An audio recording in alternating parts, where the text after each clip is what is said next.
Hello दोस्तों, कैसे हैं आप सब लोग? आई होप आप सब लोग अच्छे होंगे।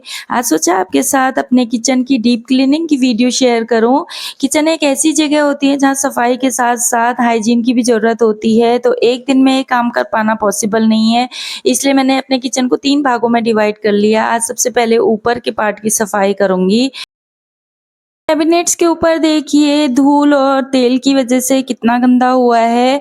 ये दिक्कत आती है जब हमारे कैबिनेट्स पूरे सीलिंग तक नहीं होते हैं। तो आप अगर रेनोवेशन के लिए सोच रहे हैं या फिर नया किचन प्लान कर रहे हैं, तो इस बात का ध्यान रखिए कि कैबिनेट सीलिंग तक बनाइए। उससे 2 फ़ायदे होंगे, एक तो आपका किचन सुंदर दिखने के साथ-साथ साफ भी रहेगा और दूसरा किचन का जितना भी एक्स्ट्रा सामान है वो सब किचन में ही एडजस्ट हो जाता है।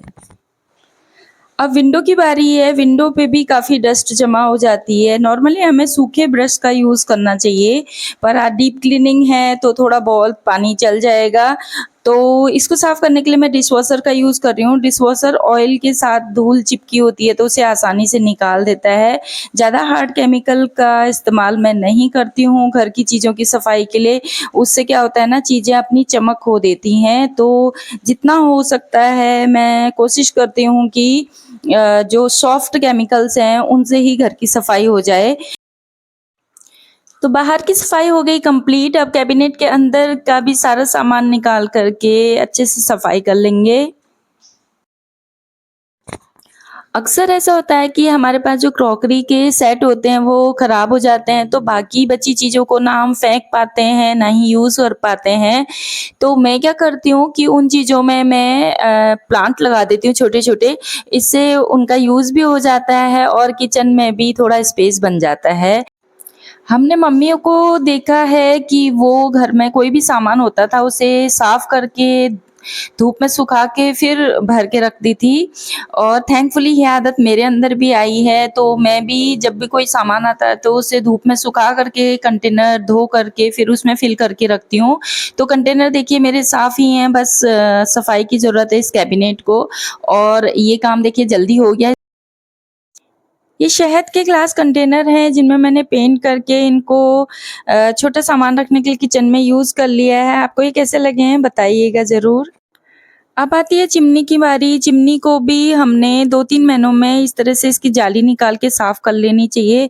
भले ही चिमनी ऑटो क्लीन क्यों ना हो, लेकिन फिर भी देखिए अंदर इतना ऑयल जमा हो जाता है और इसे साफ़ करने के लिए डिशवॉशर का ही मैं यूज़ कर रही हूँ। पर ध्यान रखना चाहिए कि प्लग सॉकेट से निकला हो और उसके बाद आप साफ़ कीजिए। देखिए कितनी साफ़ हो गई है, पूरा ऑयल निकल चुका है इसमें से।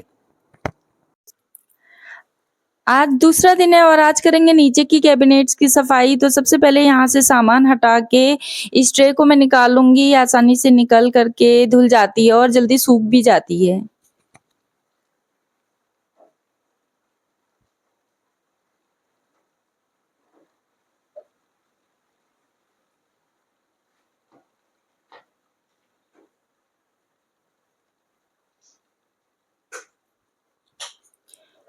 यहाँ पे भी मैंने काफ़ी सामान हटा लिया है और ये ज़रूरी भी है। जब तक हम पुराना सामान और ऐसा सामान जो कि हमने काफ़ी दिनों से यूज़ नहीं किया है उसे हटाएँगे नहीं, तब तक हमारे किचन में नए सामान के लिए जगह नहीं होगी। इन कैबिनेट्स में मैंने प्लास्टिक की इस तरह की शीट बिछाई है जिससे लकड़ी खराब नहीं होती है नमी की वजह से और ये आसानी से धुल भी जाती हैं। अब आती है सिलेंडर काउंटर की बारी। तो यहाँ पे भी डेली सफाई हो पाना पॉसिबल नहीं होता है, तो यहाँ की भी मैं अच्छे से सफाई कर लूँगी। देखिए कितनी गंदगी यहाँ से भी निकल रही है, जाले वगैरह यहाँ पे लग जाते हैं।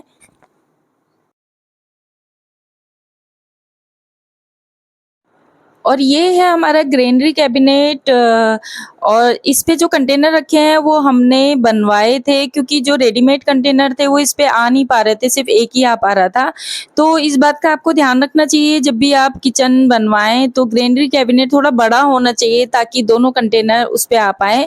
ये जहाँ पे अलमीरा बनती हैं उन लोगों ने ये बना के दे दिए थे और यहाँ पे भी मैंने प्लास्टिक की सीट बिछा रखी है। और ऐसी जगहों पर जहाँ पर हाथ पहुँच पाना पॉसिबल नहीं है, वहाँ के लिए मैं ये हैंडी वैक्यूम क्लीनर का यूज़ करूँगी। इसके जो छोटे-छोटे टूल्स हैं वो हर कोने-कोने पे पहुँच कर के अच्छे से सफाई कर देते हैं। आज है तीसरा दिन, आज किचन काउंटर टॉप की बारी है, तो गैस स्टोव के पीछे की जो टाइलें हैं वहाँ पे काफ़ी गंदगी जमा हो जाती है और गैस स्टोव के नीचे अगर हम साफ़ नहीं करते तो वहाँ पे कॉकरोचेस के छिपने की जगह मिल जाती है, तो इन 2 जगहों पे बहुत अच्छे से सफाई कर लेनी चाहिए।